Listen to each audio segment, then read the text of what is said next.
What's happening, my fellow 120ers? So another Sunday sit down. I hope everybody's doing well and just getting a good start to their new year. If you haven't found a specific book to be reading in Scripture, I would highly urge you to read the book of Acts, which is what I wanted to share with you guys from tonight. Again, I say this many times, but I want to be very clear with everybody. I am not a preacher. I am not here trying to preach to anyone. I am here doing the things that I'm doing because I want to have a walk with other people. I don't want to talk to other people and point the way and how to do things. I want to make a walk together. And to me, that's the real essence of the church experience, is being able to shoulder up with other people who are on a real walk in life.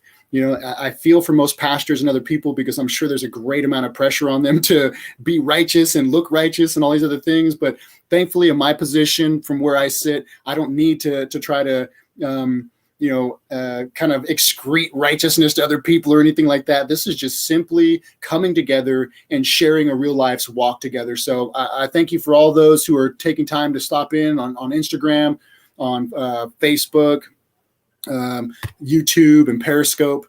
Thank God for modern technology, and we can come together and do these things. And in over 5 years of doing this, our little group or congregation or community, whatever it may be, has not suffered one bit because of coronavirus or anything else. So I want to say thank you to each of you in the community here as 120 Army, and those of you who take time to watch these videos and share them, because it really does. It is encouraging to us to be able to have a walk with other people, and rather than just talk at other people. So Bianca, hey, thank you very much for that encouragement. I appreciate it. So I wanted to share something with you guys tonight that has really just been pounding my heart and mind. And for those of you who've been keeping in step with us, you know that as a family, we've come into some stormy times, and our son has been suffering with just some basic kind of mental health issues. Nothing bad, no shame on him. I'm starting to learn that, there's probably a whole lot of us out here in the general public that are actually mentally unstable. And you could probably point at me as one of those people in many ways. But, all joking aside, if you're someone who struggles with mental health, or you're someone who has someone in your family who struggles with mental health, there's no shame in struggling, whether it's mental health, it's addictions, physiological problems, emotional problems, whatever it may be. It is okay to suffer. It's just not okay to stay in that place of suffering. And one of the things that I wanted to really point out tonight was, a lot of people like the idea of like going to healing revivals or tent healings or whatever. They call them healing sessions and stuff nowadays. And they look a lot of times for like some grandiose thing, or I'm going to go get my shoulder healed, or we're going to grow a leg and some guy's pulling on somebody else's leg. But how does real healing occur? And it's not so much of showing up in a building, showing up in a tent, having some revivalist, specific healer guy out there. And I don't like naming names on anything or anybody, but you can go out in the world and look up healers on YouTube, and you're going to find just a crap load of them. It's almost ridiculous. And some of them really shame the name of the Lord, I would say, in what they're doing. But I want to talk about real healing, because the situation with us as a family, and even in my own life, in our son's life, and maybe in your life, you can relate to what I'm about to read and the points that I'm going to focus on. So Acts chapter 3, verse 1 through 10 is, I'm just going to read straight through it. And then, just like I always say, just kind of like Lego, pull out the Legos and look at the pieces and break them down. So I'm reading out of a New King James Version right now. That's the Bible that I'm studying out of this year. Every year I like to kind of get a different Bible and really study out of that one, because the wording or other things. And plus I get a really cool collection of Bibles. So here we go. Acts chapter 3, verse 1. Now Peter and John went up together to the temple at the hour of prayer, the 9th hour. And a certain man, lame from his mother's womb, was carried, whom they laid daily at the gate of the temple, which is called Beautiful, to ask alms for those who enter the temple. who, seeing Peter and John about to go into the temple, asked for alms. And fixing his eyes on him with John, Peter said, "Look at us." He gave them his attention, expecting to receive something from them.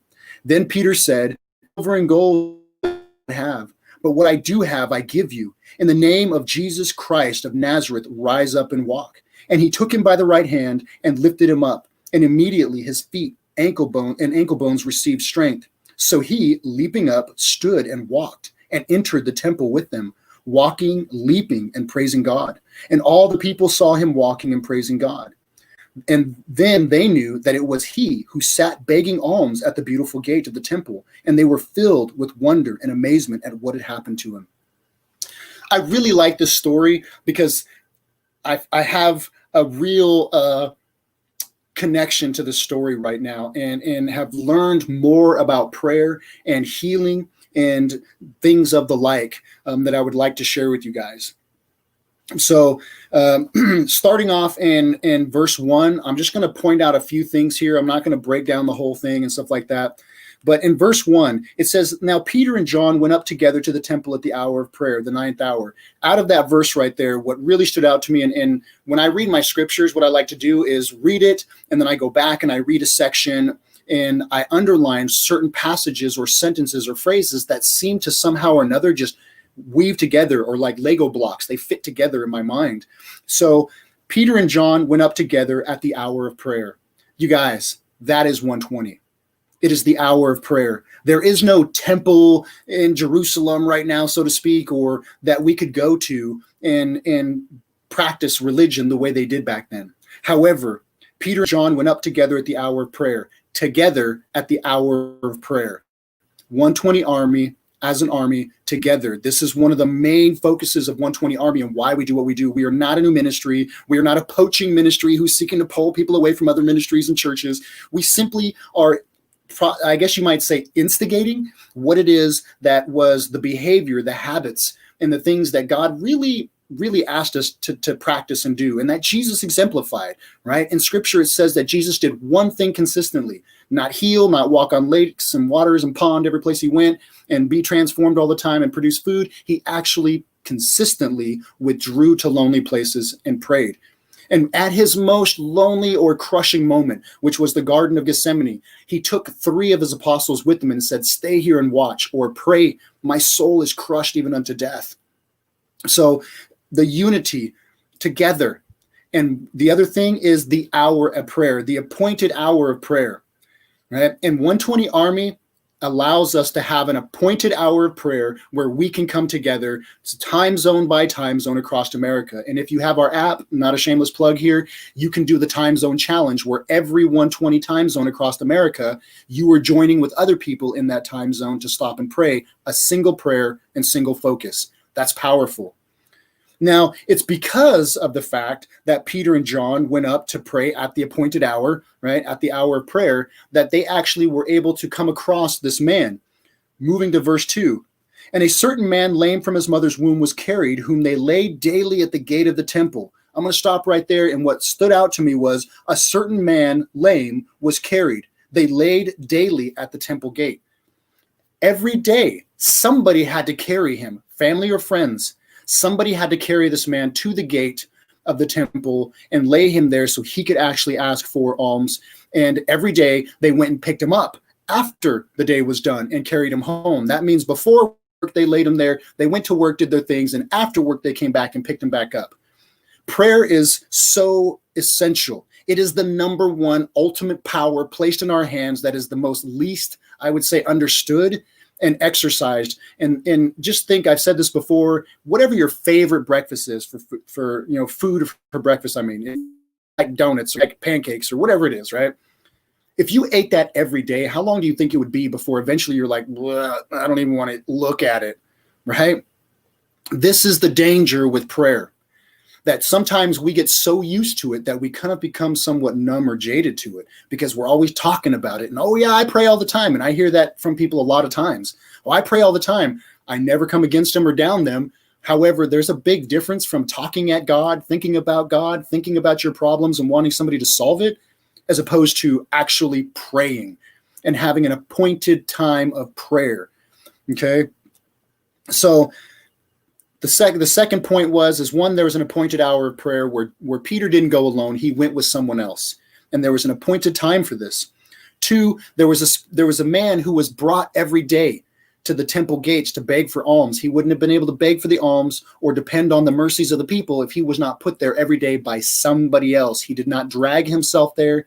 He was taken there every day. That is an amazing thing when you begin to think about it. Real quick, I want to say hi to Randy and Amy, Trina. Thank you guys so much for coming on here. And all those of you who are watching, I really do appreciate it. And so I'm going to move on to verse 3, where he says, he, seeing Peter and John about to go into the temple, asked for alms. That was interesting to me because I was like, what does alms really mean? I mean, is it just to like give money to somebody? Like, here, take $1, right? Which we're used to, especially in the Central Valley, where there's a lot of panhandling that goes on when people actually are in need. They're asking for $1, and we get used to driving by and giving them $1, give them $1, right? But here, I looked up the word alms. And I can't even come close to pronouncing what the Greek word is, but I can tell you what the definition of that was. It's pity, something given freely, or sorrow for one's suffering. Is that interesting? He was looking for pity and something to be given freely, right? We work hard for money. We work hard for a living, and everybody, hey, by the sweat of your brow, you earn what you have.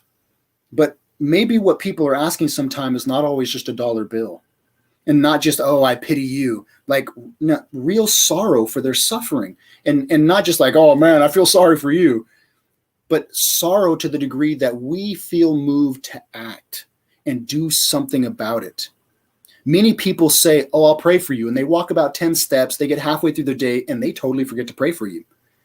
It is better that if somebody says, pray for me, you pray right there on the spot. And then you set an alarm. On the 120 app, you can have personal prayers, or you set an alarm on a certain hour of the day, and that hour is meant for praying for that person. This is a practice that some of us within 120 Army on our board, or others that we've invited to participate, actually, they set specific alarms throughout the day, not just at 120. Yes, they join us at the appointed time of prayer, 1:20 p.m., but they also set other alarms specific to the needs of the person they're praying for. So they don't just, oh yeah, I'll pray for you, God bless you. Like, bless me with what? Like, how do I know you're going to be praying for me? Right? So he was asking for pity, something given freely. And what's more free than prayer to give, to be honest with you? But it says that, and fixing his eyes on him, which I found interesting. It said that Peter basically stared at, looked at intently with attention. He gave a whole focus to that individual who was asking for those alms, for that pity, for that freely given gift. And Peter said, look at us. So he gave them his attention, expecting to receive something. Then after that, Peter goes on and says, I have no gold or silver, but what I do have, I give you. And he gave it freely. That was the alms, something given freely to this man. God gives us healing in our hearts, in our minds, and sometimes in our body in miraculous ways. Do we so freely give that back? Or are we very quick to be like, jerk got himself in his own problem. It was not my fault he's homeless. It was probably drugs or something, right? So many times we're quick to be idiot when scriptures even tells us we're not supposed to be doing that. Do we freely give love, compassion, pity, not just pity, but real pity to the point that we have sorrow with an intention to move somehow? And in turn, we give to others what God has given to us. Or do we show up in church and we give our tithing and I gave enough. I'm supporting the local food chain or whatever it is, homeless thing that my church is involved in. Do we really, truly, are we motivated to give what we've been given? And what we've been given ultimately is not just healing, not $1 bill from God, but we've been given love, a life of value for each of us or every day.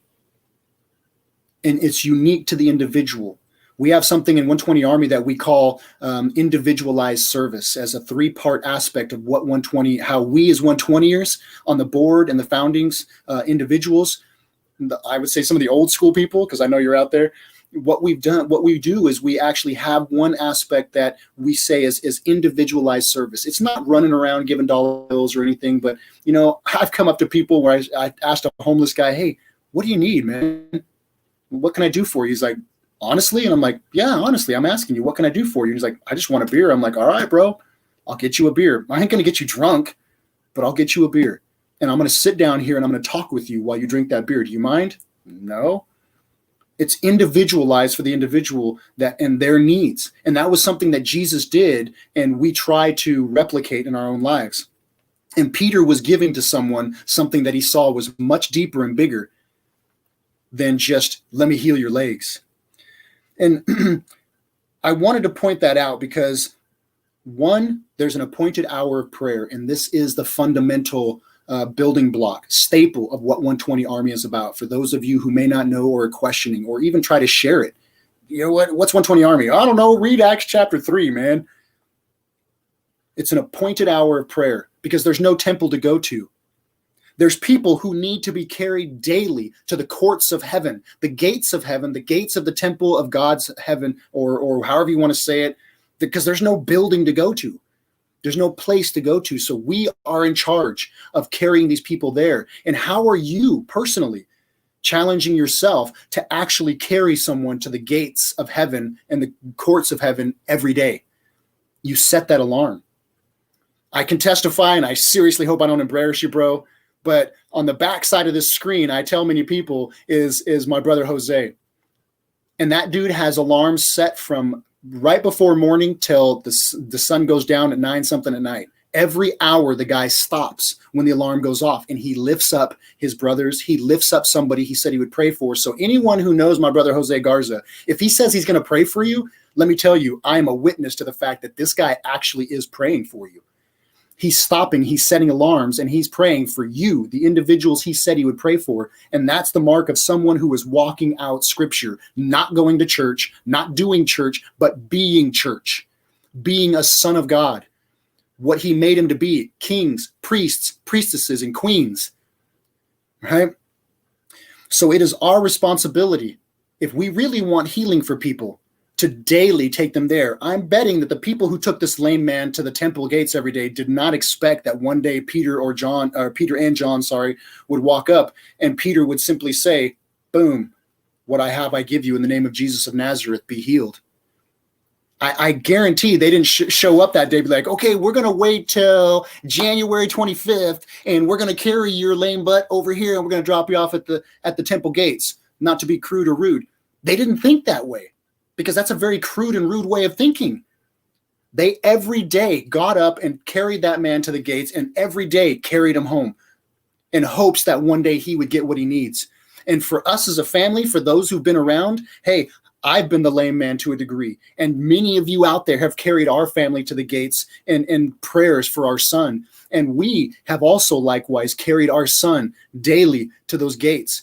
And I'm someone who likes to follow the behaviors of people who truly understand their scriptures, like my brother Jose, setting alarms consistently and constantly. Lord, I'm not going to stop ringing the bell. I'm not going to stop knocking on the door. Every day, every hour, I'm going to bring this individual to the gates of heaven and lay him here until you choose to heal him. And I'm going to trust that sooner or later, the Peter John experience is going to happen where the Lord's going to see this person begging for alms.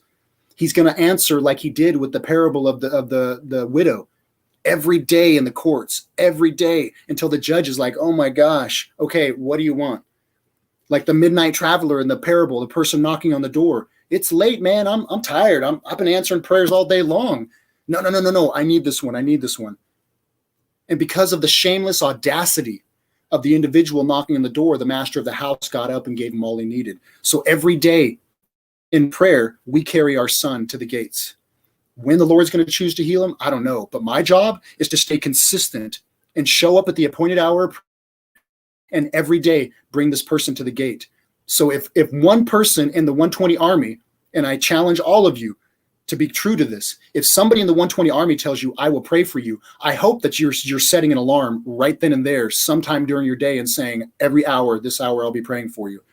A gentleman contacted me through Instagram after I had made the post about just talking about my son and calling on our community of prayer believers to, hey, we need to be carried as a family to the gates, and we need you guys. We can't do it ourselves, and I'm not going to pretend that I'm someone who can.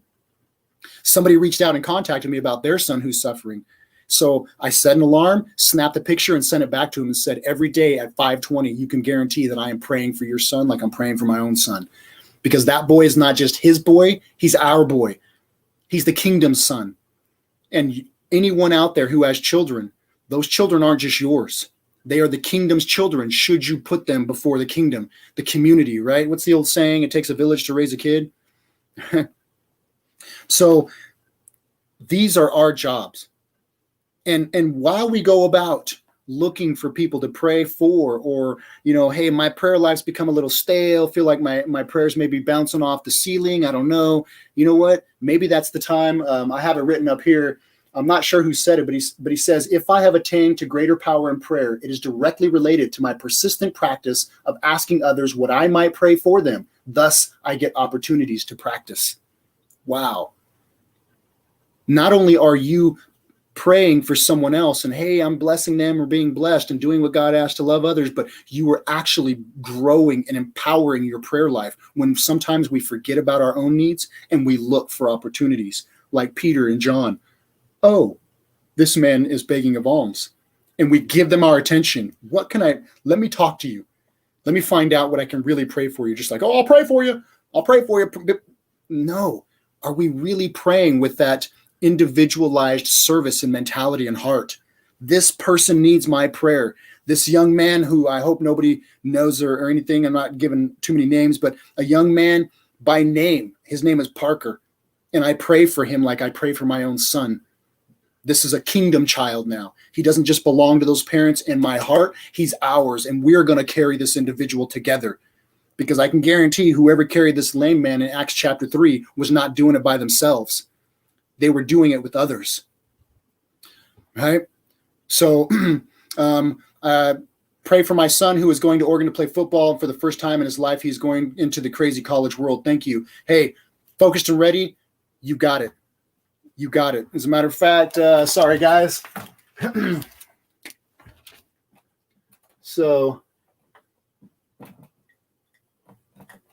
there you go. I got a note on my whiteboard. When I get done here, I'm going to set an alarm. This is the meaning of true church. That's what the danger is in going out into big mega churches and wanting to be part of the big scene. We lose touch, that intimate touch where Peter says, it says he fixed his eyes on him. And Peter said, look at us. So the man gave him his attention, expecting to receive something.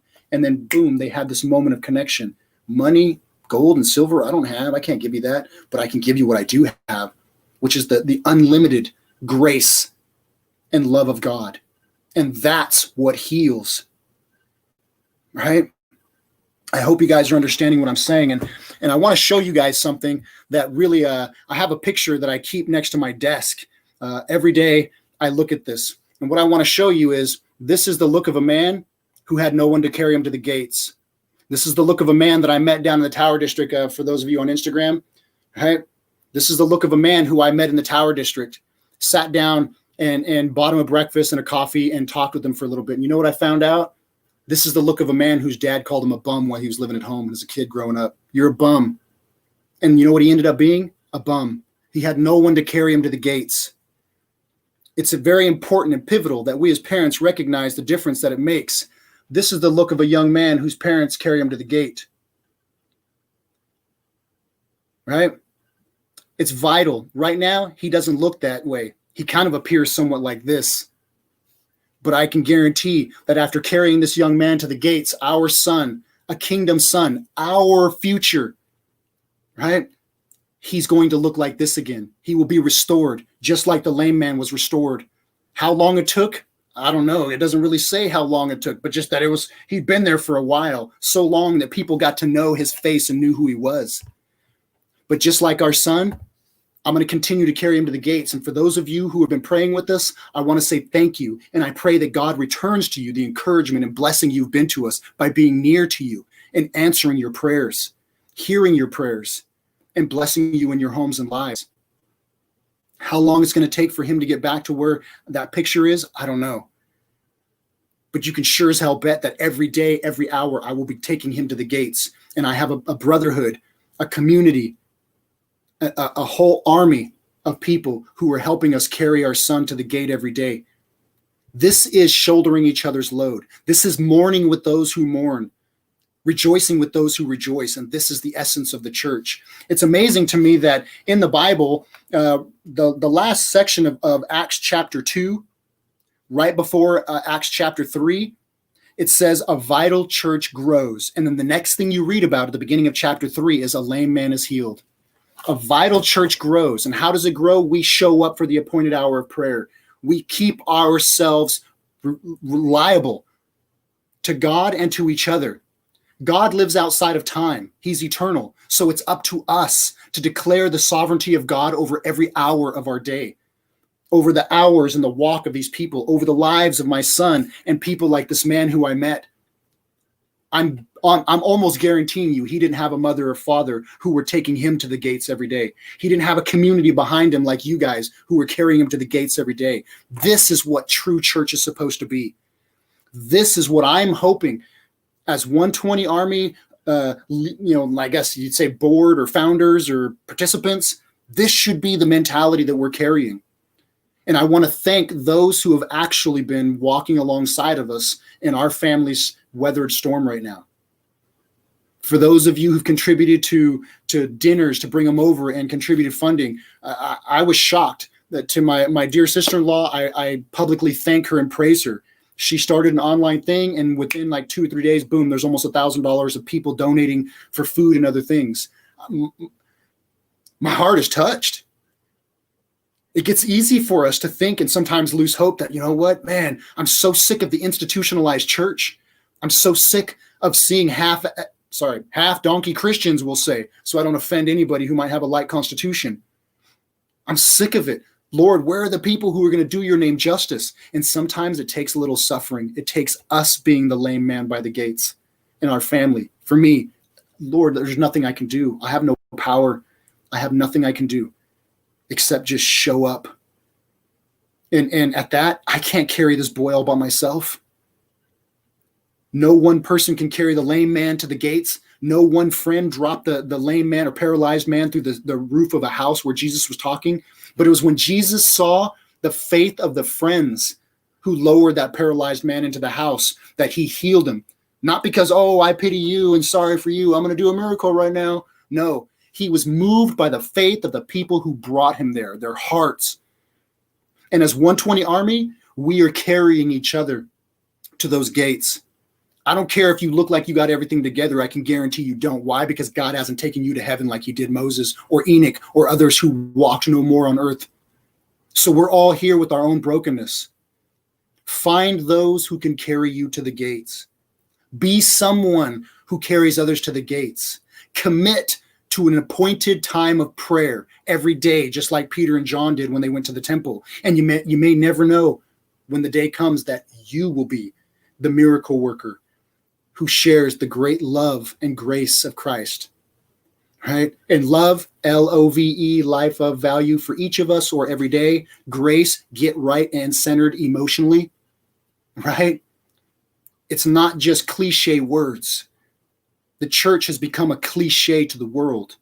And now's the time that I would urge many of you to recognize what God is doing. Read the book of Acts if you're not reading anything.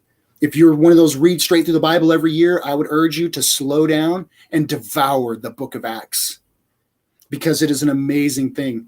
Remember, it starts off at the very beginning that when Peter was at the day of Pentecost stood up with 120 believers. That was not even the case of 120 Army when we formulated it in the beginning. We found that later because we weren't thinking like, oh, we're going to make something super religious and spiritual and ministerial. No, it has morphed into this. Why? Because through prayer, we have put ourselves at the gate. Through prayer, we've learned how to put brothers and sisters at the gate every day. And I tell you, there are people who set alarms for every hour, 24 hours, 6 days a week. and they give 1 day of rest to God to get ready for the next week to do the same thing again. So when 120 armyers say that they are praying for you, this is the kind of prayer you're getting. If you want to be really, truly a 120 armyer, then have that kind of mentality to set not just one alarm and like, I stopped and prayed. I pray every night. I get on my knees next to my bed. But that's awesome. You know what's sad is the prayer life of most pastors is about 7 minutes. Wow. Is that not amazing and sad? Ultimately, we should be the ones carrying the load, and we should be sharing one each other's burdens. We should not have people walking around like this in the world. The look of a man whose parents, who had no community to carry him to the gates every day. It's sad that we can't solve everybody's problems with silver and gold, but I can guarantee you a boy like a young man like that can turn out looking like a boy like this. Does that look like a boy who doesn't believe his parents will carry him to the gate? Problem is, I can't do it by myself. And that's where I personally am moved by the hearts of many of you out there. I love the 120 Army. And my wife and people who know me will tell you, I don't say I love tacos. I don't say I love this movie, that movie. And I'm a big Matrix fan. I could say I love the Matrix. Oh, I love martial arts because I've been doing it for almost 30 years. No, I like those things. I love my God. I love my wife, my kids, and my family. And my family includes the 120 Army. Because without any of you, we would not be able to do this. Without the support of many of you, we would be struggling much more as a family. And I hope to God that for those of you who saw me pouring my heart out when I started talking about how it was my son was suffering and we didn't know, that wasn't just to get sympathy online. That was a cry to the body of believers. And you all responded. And I want to say thank you. And this chapter 3, has really invigorated me to be someone who looks for opportunities to pray for you guys out there. And that's why we say, hey, if you got a prayer request, direct message us, post it, use our app, put it on the board. You can do it anonymously. We're not here to make light of and sport of just praying for people and having a ministry. No, this is the movement. This is the movement among God's people that he's asking, not showing up in buildings, not being comfortable and air conditioned and sitting on pews and having somebody else sing songs for you. Which brings me to a point. There was a hymn that I came across because I like poetry is caught up in hymns. So I'm very non-prejudiced about where I find encouragement and like, okay, that's a good hymn from that group. And wow, trip out. Those Protestant people, they got some good hymns. Or, hey, you know what, that church has some good hymns. I found one and I'd like to read it to you guys in closing here. It's called How Firm a Foundation. It says, when through the deep waters I call thee to go, the rivers of sorrow shall not thee o'erflow. For I will be with thee, thy troubles to bless, and sanctify to thee thy deepest distress. When through fiery trials thy pathway shall lie, my grace all sufficient shall be thy supply. The flame shall not hurt thee, I only design thy dross to consume and thy gold to refine. The soul that on Jesus hath leaned for repose, I will not, I cannot desert to his foes. That soul, though all hell should endeavor to shake, I'll never, no never forsake. What powerful words. Powerful words. And I hope that was encouraging to someone out there. I just want to say, for those of you again who may not have a specific reading plan, or maybe you like to read through the Bible every year, I would urge you all, as I've urged in 2020, to read Jeremiah, and it was the book for 2020. If you didn't read it, go back and read it, and I can guarantee you're going to see where it connects. But the book of Acts is the book for 2021. I pressed on the Lord and asked him and said, hey, I'm not leaving the spot right now. I've been here almost a week asking for you to give me a book to read, and I want a book to read. I want to know what to read that is going to be impactful for my life. Draw me to you and teach me about how you work. Boom, the book of Acts was like literally just on my mind. There you go. And I've been reading it, and you know what? In my heart, I hope that 2021 is a year where we begin to see the Church of Acts again. We begin to see a vital church grow, as the end of chapter 2 says. And then we begin to see the lame healed, because we learn that an appointed hour of prayer is necessary, not just going to church. Even when they shut down our churches, you ain't going to stop us. We are already the underground church. We are doing it now. And 2, We carry our brothers and sisters to the gates every day in prayer. There's no building to take them to. That's okay. The gates of heaven are waiting. The courts of heaven are waiting. God is waiting. And who knows, if one of these times by doing such, you might be the one who one day shows up across the right person and says, hey, I don't know why this is going to sound crazy. Not because I want to and I'm going to declare, but because God has put it on my heart. Look at me as I look into you. Gold and silver I do not have. Buildings and ministries and departments 120 Army does not have. But what we have, we give freely. And that is prayers from our heart. A lack of sleep from getting up hour by hour, even throughout the night. A disruption to our everyday routine by having an alarm that goes off at an hour appointed specifically for that person. Imagine how it would feel to you if you knew someone said, I'll pray for you. And you knew that there was a specific hour every day that they were praying just for you. No matter what was going on, they stopped, they prayed, they invited others to pray, or they woke up in the middle of the night praying just for you. That's what makes children who look like the picture I showed you of our son. And I trust that God will bring him back to that point when the appointed time of his suffering is done. Until then, it's our job. Let us be people who show up at the appointed hour of prayer, and we have an appointed hour of prayer, smack dab in the middle of our day, to declare the sovereignty of God over that hour, that day, the person we're praying for, the 120 Army, our brothers and sisters. So with that, I'm going to go ahead and stop. Thank you guys very much for taking the time to listen, watch, share these things. But please challenge my words, challenge what I'm saying. Go read it for yourself and see if you don't find what it is I'm seeing. Right? Cody, good to see you. Daniel Ripple, Marty. Sorry, you guys, I got to go through a little bit of, some of the names here. Trina, Randy, Craig, Focused and Ready. I know that's you, Reggie. Instagram, BR33. Your delivery and message is so right on tonight. Great job. Thank you so very much. You guys, I really do appreciate the encouragement, and I pray the Lord returns to you the encouragement you give. Let us be people of a sound mind and sound heart, because we have appointed hours of prayer. We're not looking for a temple. We are the temple. And God is setting things at your gate. Are you recognizing them? And when it's not your place to heal, and you're not the gate, are you taking that person to the gate in prayer? Are you inviting others to do it with you and not alone? This is the very essence of the book of Acts church. And in the book of Acts was when the church was actually optimally functioning. They were who they were supposed to be. So that's why I say, read the book of Acts. See if you don't see what I'm seeing and the possibility that lies before us in 2021. So with that, I'll stop. I love you guys. Thank you very much for taking the time again. And we'll see you back here next week for another Sunday sit down. I do have some ideas for midweek mindsets we're going to try to share with you guys.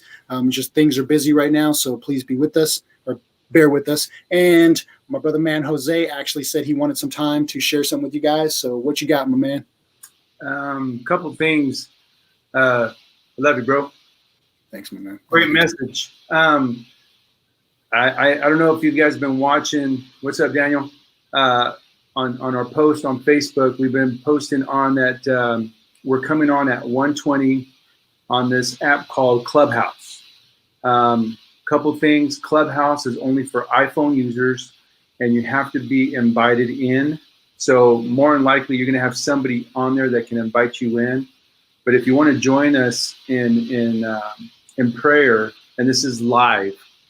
Just audio. There's no video, just audio. You can pray with us at 1:20. That's one. The second thing, if this message that you just listened to really just rocked you and stuff, like it and share it. Share it on your wall, man. But be bold. Be bold. Don't be ashamed. If you really like it, share it. I share it on multiple different platforms, And so share it. And the last but not least, our 120 Army app. We are hopefully, I know I keep saying this, maybe this week. Man, I tell you what, Apple and Google are really, really making things rough for us. And it's just, we're still grinding. But if the app is not working, just bear with us. Set your alarm. It's simple. We're going back old school, right, Aaron? Yeah, that's how you and I survive most of the time, man. Just alarms going off. We go old school. Set your alarms.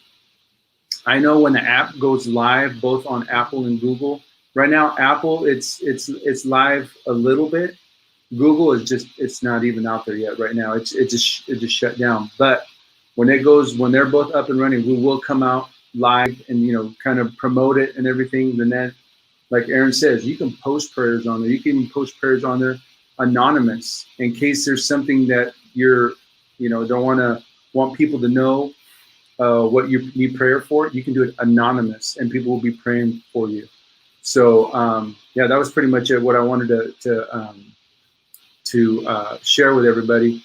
Prayer requests. Anybody, like we said before, you need prayer requests, DM us, inbox us on Facebook, DM us on Instagram.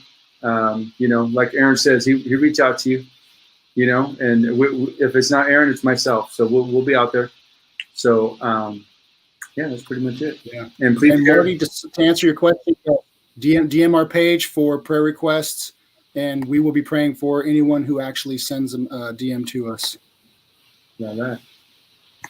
Cool. So there you go. I know. Thanks, brother. Appreciate all your help. You betcha. Thank you, everybody, for watching. We hope you have a good night, and we will talk to you next week. All right, guys. We'll talk to you later. Bye-bye.